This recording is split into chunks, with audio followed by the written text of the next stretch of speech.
오늘 성경 말씀은 누가복음 14장 7절로 11절 말씀입니다. 청함을 받은 사람들이 높은 자리 택함을 보시고 그들에게 비유로 말씀하여 이르시되 내가 누구에게나 혼인잔치에 청함을 받았을 때에 높은 자리에 앉지 말라. 그렇지 않으면 너보다 더 높은 사람이 청함을 받은 경우에 너와 그를 청한 자가 와서 너더러 이 사람에게 자리를 내주라 하리니 그때 내가 부끄러워 끝자리로 가게 되리라. 청함을 받았을 때 차라리 가서 끝자리에 앉으라. 그러면 너를 청한 자가 와서 너더러 버쳐 올라 앉으라 하리니 그때야 함께 앉은 모든 사람 앞에서 영광이 있으리라. 무릇 자기를 높이는 자는 낮아지고 자기를 낮추는 자는 높아지리라. 아멘.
우리 갈릴리 성가대와 오케스트라의 귀한 찬양에 감사합니다. 고맙습니다. 아멘 안 하세요?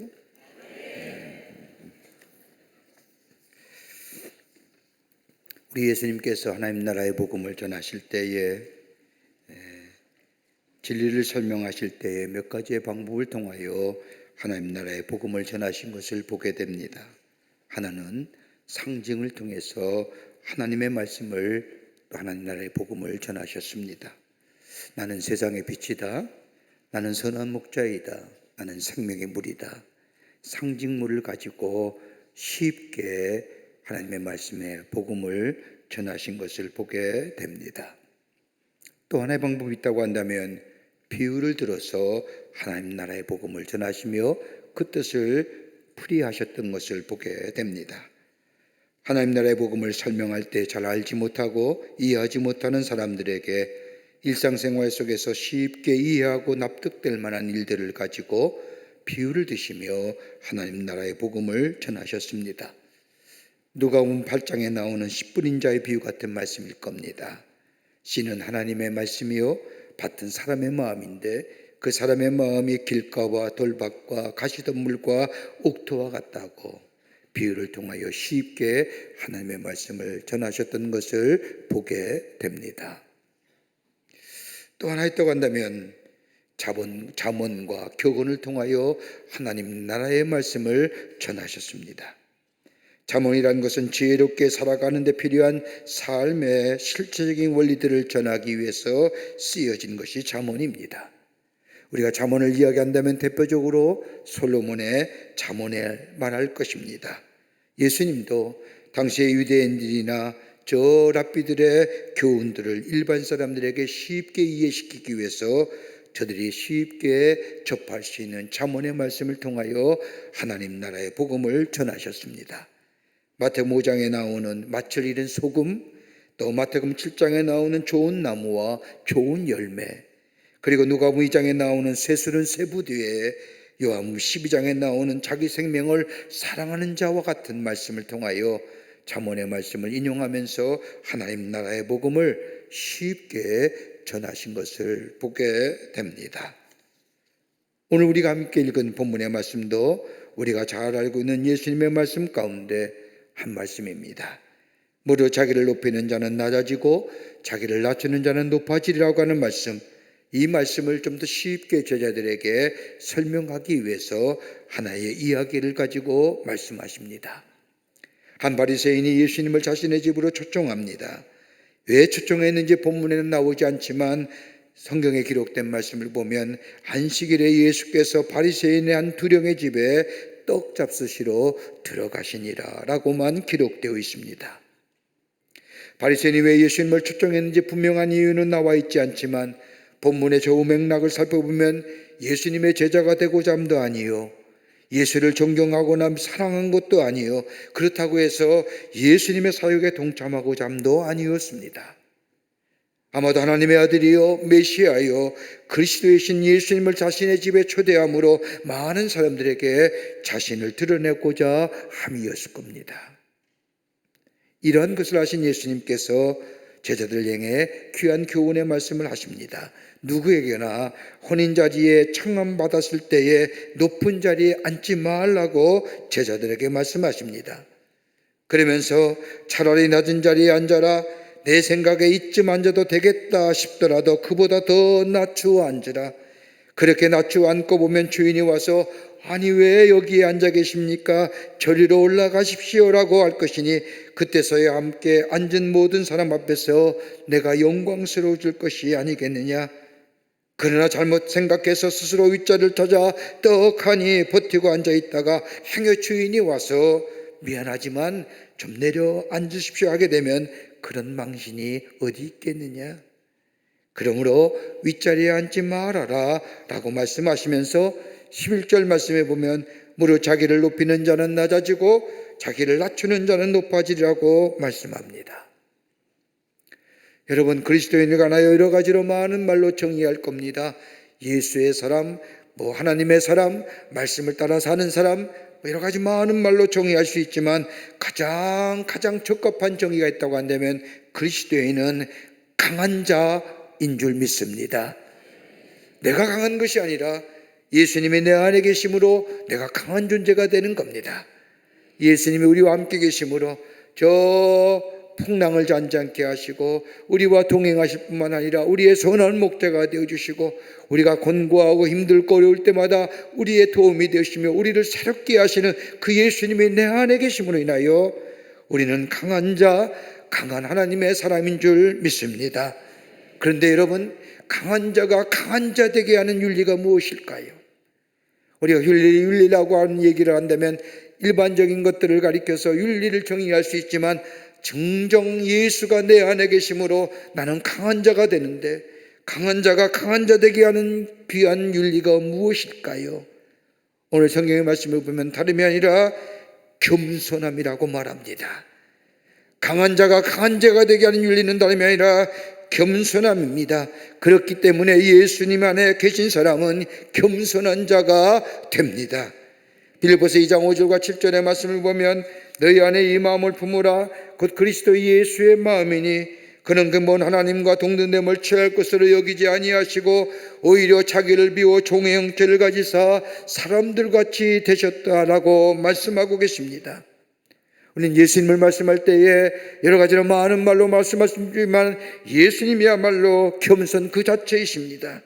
그러기에 예수님이 우리 안에 있는 삶, 겸손함이 있습니다. 이렇게 본다면 강한 자의 윤리는 다른 것이 아니라 겸손함이요, 그 겸손함은 본성이요, 그 자체가 겸손함입니다. 그러기에 예수님을 우리의 삶의 주인으로 모시고 사는 삶, 겸손한 삶입니다. 오늘 예수님은 그리스도인의 삶을 가르치시면서 겸손의 덕목을 말씀하시면서 정녕 강한 자의 삶의 윤리가 무엇인가 제자들에게 말씀합니다. 우리는 강한 자입니다. 예수가 우리 안에 계십니다. 진정 강한 자가 강한 자에 대한 윤리가 무엇일까요? 오늘 본문의 말씀을 통해서 함께 말씀을 나누며 은혜 나누기를 원합니다. 첫째는 다름이 아니라 겸손함이 체질화되어야 합니다. 오늘 7절과 8절의 말씀을 보면 청함을 받은 사람들은 높은 자리에 택함을 보시고 비유로 말씀하시되 잔치자리에 청함을 받거든 높은 자리에 앉지 말라고 말씀하십니다. 그러면서 높은 자리에 앉지 마라 이유를 9절에 설명하십니다. 더 높은 사람의 청함을 받은 경우에 그를 청한 자가 와서 너더러 이 사람에게 자리를 내어주라 하리라. 그러니 너희는 말석에 앉으라고 말씀하십니다. 말석에 앉으란 이유가 다름이 아닙니다. 높은 자리에 앉아있다가 청한 사람이 보기에 귀중한 손님이 오면 내가 앉은 높은 자리를 내어주어 부끄러움을 당하지 않겠느냐라는 겁니다. 예수님이 말석에 앉으라고 하시는 이 말씀은 다름이 아니라 어느 자리에 가면 낮은 자리에 앉으라는 겁니다. 왜 이렇게 말씀하셨을까요? 이렇게 말씀하신 이유가 어디에 있을까요? 오늘 본문의 말씀을 보면 그 이유를 알 수가 있습니다. 한 바리새인이 예수님을 자신의 집으로 초청합니다. 앞에서 말씀드렸지 예수의 제자가 되고자 함도 아니요, 그렇다고 예수님의 말씀을 드리려고 한 것도 아닙니다. 그렇다고 예수님을 하나님의 아들이기에 자신의 집으로 초청한 것도 아닙니다. 그저 사람들이 예수님을 가리켜 하나님의 아들이요 메시아요 그리스도라고 하니 다른 사람들의 평판이나 눈을 의식하여 자신의 집으로 초청한 겁니다. 여러분 가만 보세요. 보통의 사람들이 자신을 높이는 방법이 몇 가지 있죠. 대체로 다 일반적인 것들입니다. 하나는 뭐예요? 자기 자신을 자랑하거나 드러냄을 위하여 자신을 높입니다. 선행이나 자신의 공로를 드러냄으로써 자신을 높이는 겁니다.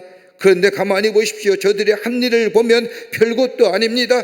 다른 사람도 대체로 하는 일임에도 불구하고 유독 드러내고 자랑하는 사람이 있습니다. 평범한 거예요. 남들 다 하는 거예요. 그저 드러나지 않게 하기 위하여 나타나지 않게 일하는 것뿐이지 별것도 아니가지고 마치 제가 안 하는 일을 한 것처럼 드러내고 자랑하는 사람이 있습니다. 또 한 사람은 또한 종류가 있다고 한다면 권세 있는 사람이나 힘 있는 사람과의 관계를 통하여 자신을 드러내는 겁니다. 힘 있고 권세 있는 사람들과의 관계를 통하여 내가 이런 사람이다 라고 자신을 높이는 겁니다. 근데 내가 누구를 알고 있는데 가만 보십시오. 아무것도 아닙니다. 그럼에도 불구하고 자신보다 힘 있는 사람과의 관계를 통하여서 자신을 드러내고 하는 사람들. 어리석죠. 어리석은. 자신에 대해서 자신이 없는 사람들 얘기하는 거예요. 또 함부로 되어 있다고 한다면 다른 사람을 대접함으로써 자신을 높이는 겁니다. 아마도 오늘 본문에 나오는 바리새인이 한 행동과 같을 겁니다. 다른 사람에게 널리 알려진 사람을 초대하여 대접했다는 것으로 내가 이런 사람이야 라고 자신을 높이는 겁니다. 근데 오늘 본문의 말씀을 보십시오. 예수님은 그렇게 하지 말라는 겁니다. 오늘 그러면서 11절 말씀을 보면 무릇 자기를 높이는 자는 낮아지고 자기를 낮추는 자는 높아지리라고 말씀하신 것처럼 높아지려고 하지 말라는 겁니다. 이건 그리스도인이 가져야 할 덕이 윤리가 아니라는 겁니다. 여러분 가만 보십시오. 우리 주변에 병들고 병으로 고생하는 분들이 왜 이리 많은지요. 많은 분들이 병으로 고생합니다. 근데 여러분 육신의 병은 나을 수 있습니다. 마음을 긍정적으로 가지고 의사의 말을 따라 행하며 그리고 자신을 바르게 하면 육체의 병은 얼마든지 나을 수 있습니다.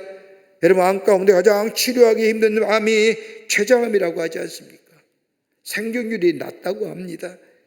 그런데 이 암도 마음을 긍정적으로 가지고 의사의 처방을 따라 행하며 그리고 규칙적인 운동과 마음을 바르게 하면 생존율이 높아질 뿐만 아니라 완전한 치유는 아닐지라도 생존을 높이며 살아갈 수 있습니다. 그런데 여러분 우리의 마음의 병은 어떡할까요?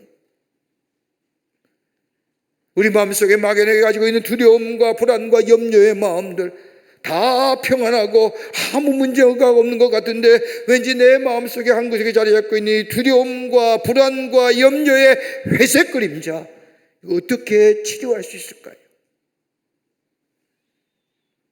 여러분 우리의 마음에 병드는 원인이 어디 있을까요? 다름이 아니라 죄의 문제는 아닐까요? 여러분 하나님과의 관계성이 단절될 때 우리 안에 불안감과 두려움과 염려가 찾아옵니다. 여러분 하나님께서 세상을 처음 창조하시고 아담과 하와가 살던 에덴 동산에 가만 보십시오. 거기에는 불안이나 두려움이나 염려란 단어는 존재하지 않았습니다. 오직 기쁨과 평화와 감사만이 존재했던 것이 바로 저 아담과 하와가 살던 에덴 동산이었습니다. 그런데 하나님의 말씀에 불순종할 때에 저들의 마음에 불안과 염려와 더불어 두려움이 찾아와 저들 숨었습니다. 저들의 마음속에 불안과 염려와 두려움은 뭐예요? 죄의 문제였습니다. 하나님의 말씀에 불순종할 때에 죄의 문제가 찾아오고 죄가 찾아오게 될 때에 저들의 마음속에 두려움과 염려와 불안감이 저들에게 찾아왔던 것을 보게 됩니다. 이렇게 본다면 죄라는 것 얼마나 무서운 겁니까? 죄라는 것의 정의는 하지 말아야 할 것을 하는 것을 죄라고 얘기합니다. 그런데 죄라고 하는 단어보다 더 무서운 것이 있다면 죄의 성격일 겁니다. 죄는요, 죄를 반복하여 짓고도 깨닫지 못하는 게 죄입니다. 더 나아가 죄를 정당화시킵니다. 여러분 로마서 1장 28절의 말씀을 보면 바울은 로마 교인들에게 편지하기를 그들의 마음에 하나님 두기를 싫어하며 하나님께서 그들을 그 상실한 마음대로 내버려 두사 합당하지 못한 일을 하게 하셨으니 라고 해요. 하나님께 마음을 돌이키지 않는 이유는 뭐예요? 저들의 마음에 하나님 두기를 싫어하기 때문에. 왜요?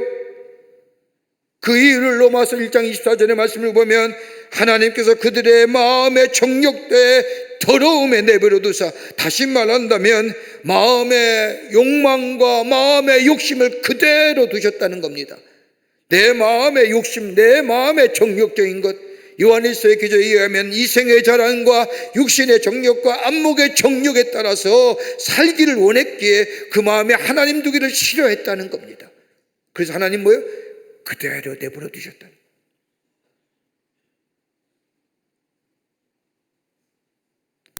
하나님 두기를 싫어하는 마음에 그 마음에 어떤 것이 찾아와요?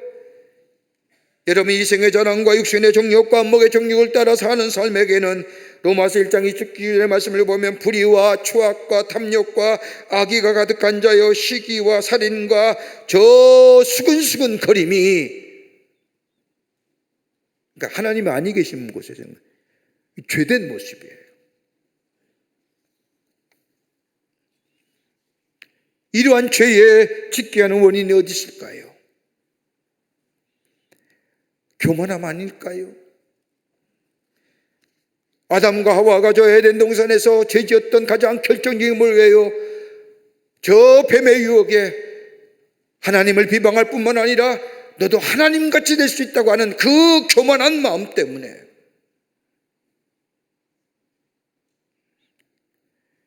교만한 사람에게는 행복이 없습니다. 뭘 가졌다 하더라도 더 가지고 싶어 합니다. 있음에도 없는 것에 대한 불만이 많으니 가져서도 행복을 모릅니다. 그러기에 자신을 잃어버린 사람이 교만한 사람입니다. 자신을 제대로 알지 못하는 자가 교만한 자입니다. 그러기에 예수님 말씀하신 것처럼 자기를 높인다는 것은 내가 스스로 높아지려고 하는 마음, 내가 스스로 나를 높이는 겁니다. 내가 나를 제값보다 더 높게 평가합니다. 진실이 결여되어 있지요.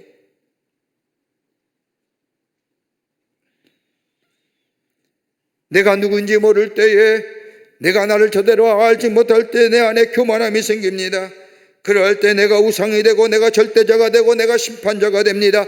여러분, 이러한 삶에는 마음의 분열이 되고 그 안에는 깨어짐이 파괴가 일어나며 저들은 욕심에 사로잡혀 있으에 불반과 원망의 소리만 나옵니다. 그러나 자기 자신을 알 때에 내가 나를 알 수 있는 비결이 어디 있을까요? 우리 예수님이 내 안에 계실 때에 나라는 존재가 누구인지를 압니다. 그러기에 낮아집니다. 겸손해집니다. 여러분, 겸손이 내 안에 체질화되는 겁니다. 이건 다름이 아니라 오직 신앙만이 있을 때에 하나님의 영이 우리의 삶의 주인 되시어 우리의 삶을 이끌어 갈 때야만이 가능합니다. 예수님이 나의 안에, 하나님의 말씀이 내 안에 있게 될 때 나의 폐부를 찌릅니다. 나를 깨닫게 하십니다. 그로 인하여 나로 하여금 교만해서 겸손케 하십니다. 여기에 진실성이 있고 여기에 성실함이 있습니다. 그러기에 믿음이 없이는 성실과 진실함이 있을 수가 없는 겁니다.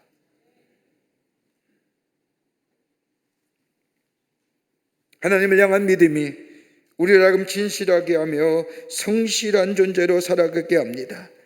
여러분, 고린도후서 12장의 말씀을 보면 바울의 유명한 고백이 나오지요. 바울은 자신에 관하여 말하기를 자신에게는 육체의 가시 사단의 사자가 있었다고 말합니다. 이것 때문에 괴로워했다고 얘기합니다. 이것 때문에 3번이나 하나님 앞에 기도했다고 합니다. 그냥 기도했을까요? 간절한 마음으로 하나님 앞에 이것 좀 제하여 주십시오. 그도 그럴 것이 그가 갈라디아 교회에서 말씀을 전할 때 강단에 떡 올라섰는데 뒤로 넘어진 겁니다. 많은 사람들이 그 모습을 보고 수군거립니다. 어째 자기 병 하나 고치지 못한 자가 어떻게 다른 사람의 병을 치며 어떻게 전능하신 하나님을 증거하느냐. 이것 때문에 바울은 깊은 기도의 자리에 들어가죠. 하나님 할 수만 있다면 이것 좀 제하여 주십시오.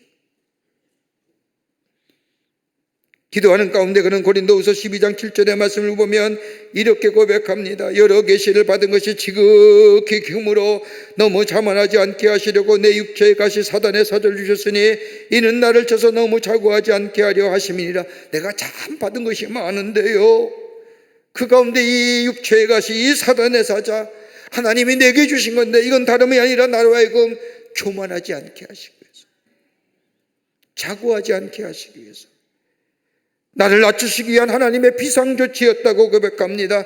그러면서 바울은 이 육체의 가시 사단의 사자를 평생 지니면서 이것 때문에 내가 낮아지고 이것 때문에 나를 겸손하게 만들고 그래서 은혜가 되고 은혜가 능력이 되고 능력이 내 사명이 되어 내 자신에게 영광이 되었다고 고백합니다. 겸손이 체질화되어 있습니다. 여러분, 어제의 기도가 오늘의 역사를 만드는 거 아닙니다. 과거에 가졌던 신앙이 오늘 승리자로 만드는 것이 아닙니다. 매일매일 예수의 마음을 품으며 성령 안에서 말씀이 나의 삶 속에 계시오 말씀이 나의 삶을 이끌어가며 나의 말씀을 나의 깨우쳐짐이 있을 때에 우리는 겸손한 자 되고 그것이 겸손의 체질화되게 되질 때에 하나님이 우리의 삶을 통하여 내 있는 자리에서 어둠이 물러가게 하시고 빛의 자리가 되게 하여 주시며 실망과 좌절의 삶의 자리에서 새로운 용기와 희망을 가질 뿐만 아니라 다른 사람에게 빛과 용기와 소망을 줄 수 있는 하나님의 사람으로 살아가게 하실 줄을 믿습니다. 겸손이 체질화돼.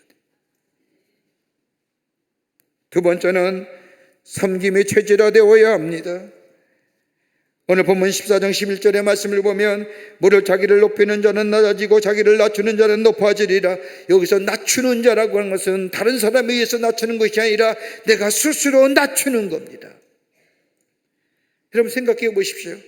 쉽게 실천할 수 있는 진리 말씀인데 실천하기가 쉽지 않습니다. 가만 보십시오. 스스로 높여질 때에 다른 사람을 낮추게 만듭니다. 내가 나를 높이는 순간에 다른 사람은 낮춰주게 됩니다. 여러분 상대적인 거예요. 나를 높이는 자는 당연히 다른 사람을 낮출 수밖에 없습니다. 그러게 나를 높이기 위해서는 다른 사람의 단점이나 부족한 점을 가지고 이야기합니다. 누가 이렇더라, 누가 저렇더라, 누가 이렇게 한다더라, 누가 저렇게 한다더라. 다른 사람의 허물을 보고 흉을 보는 순간 내가 올라간다고 착각합니다. 여러분 이거 건강한 사람의 모습이 아닙니다. 아니 그리스도인의 모습이 아니지요. 강한 자의 삶의 모습이 아닙니다. 건강한 사람, 예수 안에서 강한 존재의 삶을 살아가는 사람은 나를 높여야 내가 높아지는 겁니다. 남을 낮추면서 내가 올라가겠다고 생각하는 사람은 병든 사람입니다. 오늘 본문의 말씀을 보십시오. 이 바리새인처럼 인간 누구나 섬기기보다는 섬김을 받고자 하는 마음이 있다는 것을 아시고 예수님은 비유로 말씀하시고 잠언으로 제자들에게 말씀하기를 높은 자리에 있지 말고 낮은 자리에 앉으라 말씀하십니다. 그러면서 뭐예요? 섬김을 받고자 하느냐? 그러면 섬기는 자가 되어야 하느니라. 여러분 왜 섬기지 못할까요? 다름이 아니라 교만하기 때문입니다. 내가 쟤보다 나은데, 배운 것도 많은데, 또 하나 뭐예요? 자기 우월감 때문입니다. 난 특별한 사람이야. 특권의식을 가진 사람, 다른 사람을 섬기지 못합니다. 가만히 보면 특별한 것이 아무것도 없는 사람이 나 좀 특별하다고 생각하는 경우가 많은데 이 사람 병든 사람입니다. 뭐가 특별합니까? 하나님 은혜 안에서 다 똑같지요. 구원받아야 되고 하나님의 은혜가 필요하며 하나님의 사랑이 편하며 그 은혜와 사랑이 내게 있을 때에 내가 새로운 용기와 힘을 갖는 것, 여러분 다 우리에게 필요한 거 아닙니까? 뭐가 그렇게 특별하십니까? 꼭 다르게 구분 지어야 됩니까? 여러분 교육학에 학교에 보면 이런 보고가 있답니다. 어려서부터 아이들에게 너는 특별한 아이야, 너는 다른 아이야, 너는 다른 아이들과 달라라고 이런 이야기를 듣고 자란 아이가 거짓말하는 횟수가 더 많다는 겁니다. 아이러니하죠. 거짓말 더 많이 하게 된다는 거예요. 왜냐하면 부모님이나 선생님의 기대에 어긋나지 않으려고 거짓말 더 많이 하게 되고 다른 아이와는 다르게 사람들의 관심을 받기 위해서라도 특별하고도 이상한 행동을 자주 한다는 겁니다. 특별한 거 아무것도 없습니다. 모두가 다 같습니다. 예수 안에서 다 같은 존재입니다. 그렇게 교회 안에 들으면 뭘 어떻게 밖에서 뭘 하든지 다 하나님의 은혜가 필요한 자요, 주의 사랑을 받는 자요, 주의 인도하심을 받는 자요, 내게도 오늘 구원이 있는 자요. 여러분 가졌으면 얼마나 가지셨습니까? 알면 얼마나 아십니까? 여러분 옛말에 권자고 추풍낙엽이라고 하는 한자가 있습니다. 권자가 있음에 가을바람에 낙엽 떨어지는 것 같다는 말이지요. 하루아침에 떨어지는 그 권자 뭘 그렇게 대단하다고. 내놓을 거 없으면서도 특별한 것처럼 행사하는 것, 이것 때문에 다른 사람을 섬긴다는 것이 마치 굴욕처럼 나약한 것처럼 생각하는 것, 이거 건강하지 못한 사람이요. 더 나아가 하나님의 사람이라고 한다면 뭐예요? 강한 자의 윤리가 없습니다. 또 하나 있지요. 내 아집 때문에 다른 사람을 섬기지 못하고 경쟁심 때문에 섬기지 못합니다. 그러나 예수가 내 안에 계시는 자, 성령이 나의 삶에 죽은 자 되시어 이끌어 가시는 인생, 말씀이 나의 삶 속에 늘 다가오며 그 말씀이 나의 폐부를 찌르며 그 말씀이 내게 은혜가 되는 자는 섬김의 체질화되어 있어요. 이런 사람이 뭐예요? 그분이 그 사람이 있는 자리에 기쁨이 있고 감사가 있고 웃음이 있고 모든 사람이 기뻐하는 자리가 돼요. 끝으로 예수님이 높여주셔요.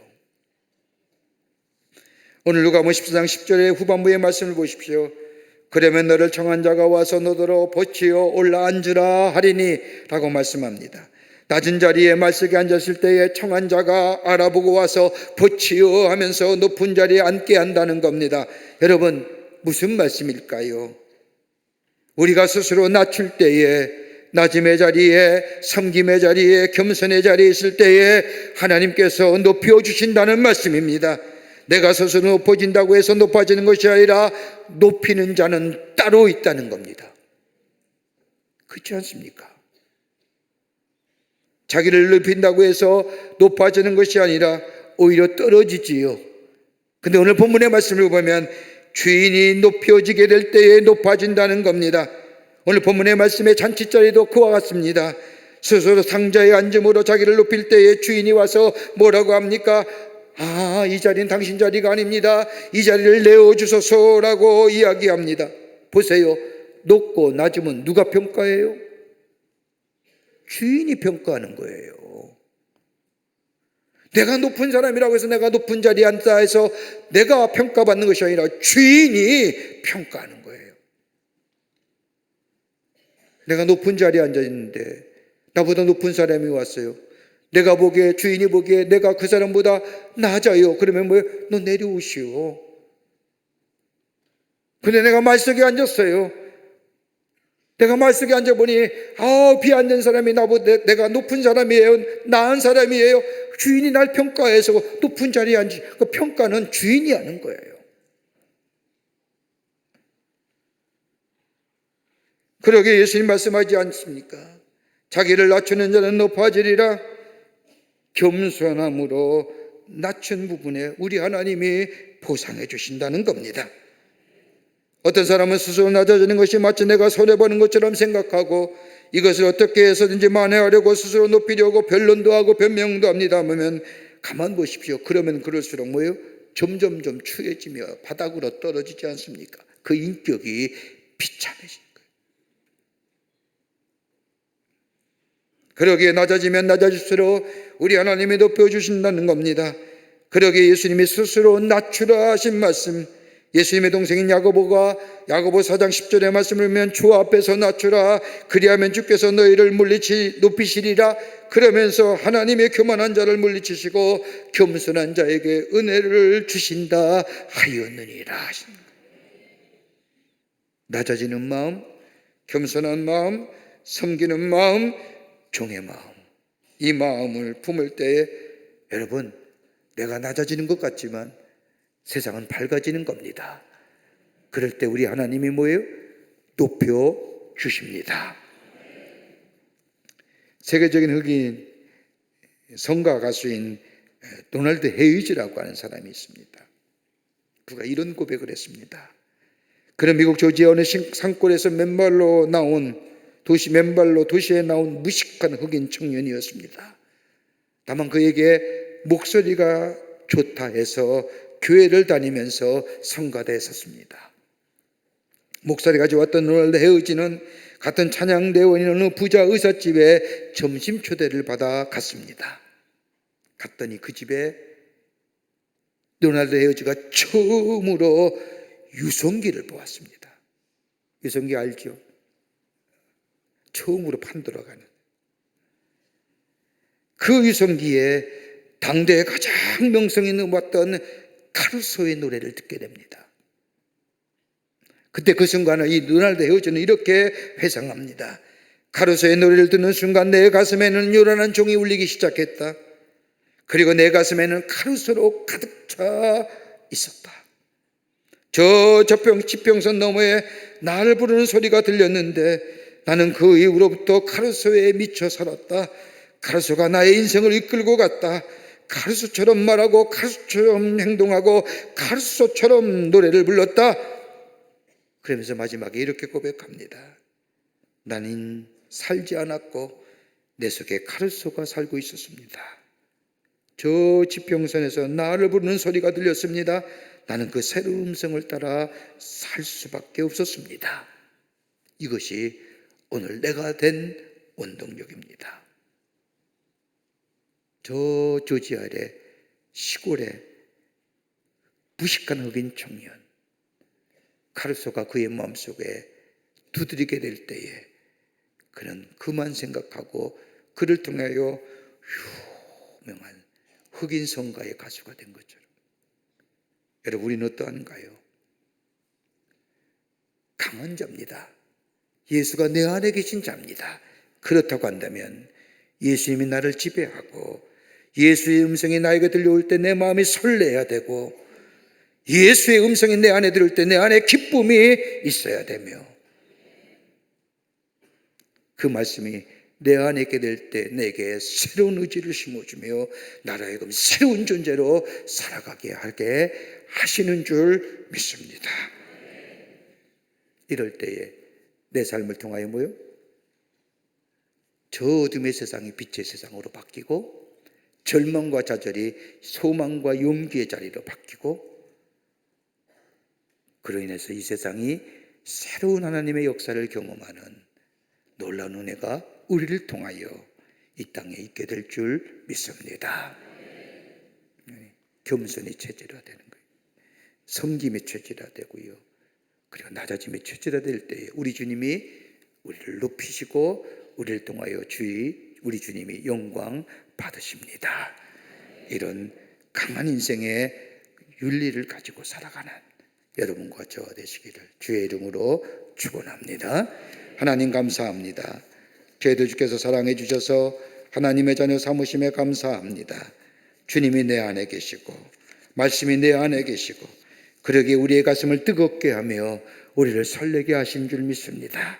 그 말씀 따라 겸손히 체질화되며 섬김의 체질화되며 낮아짐의 체질함을 통하여 이 어두운 세상의 빛에 그리고 절망과 좌절의 세상에 용기와 소망을 가져다 주는 하나님의 사람들 저희들이 되게 하여 주시옵소서. 그럴 때 우리 주님이 높여주실 줄 믿습니다. 우리를 통하여 주의 영광이 나타나게 될 줄 믿습니다. 이 신앙인의 아버지 하나님이여 강한 자의 윤리가 우리 가운데 있게 하여 주시옵소서. 예수님의 이름으로 기도하옵나이다. 아멘.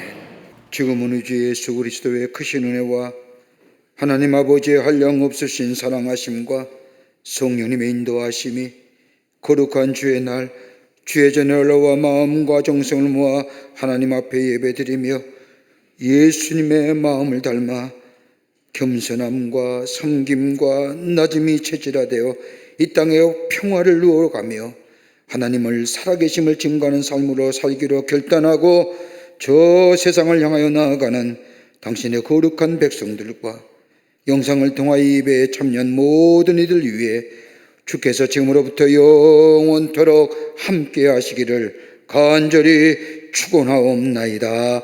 아멘. 주시나 나를 주시나 나를 참 주신 나의 하나님